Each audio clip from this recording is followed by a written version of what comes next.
போட்டு பாருங்க. இதே ஜி பாருங்க, புது ஐட்டம் நிறைய வந்திருக்கு ஜி.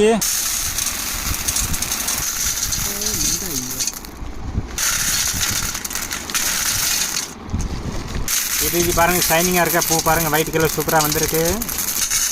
இதே பாருங்க, குட்டி குட்டியாக இருக்கா, சூப்பராக இருக்குது, நல்லா இருக்கு பாருங்க. இதே பாருங்க, சூப்பராக இருக்குது, நல்லா இருக்கு, ஷைனிங் வெரி சூப்பருங்க. நிறைய மாடல் வந்திருக்கு. இது கொஞ்சம் சூப்பராக இருக்குது, நல்லா இருக்குது. 2 கிலோ 3 கிலோ 4 கிலோ ½ kg எவ்வளோ ஒன்று கிடைக்குச்சு. சூப்பராக இருக்குது, கூட்டி நல்லா இருக்குது.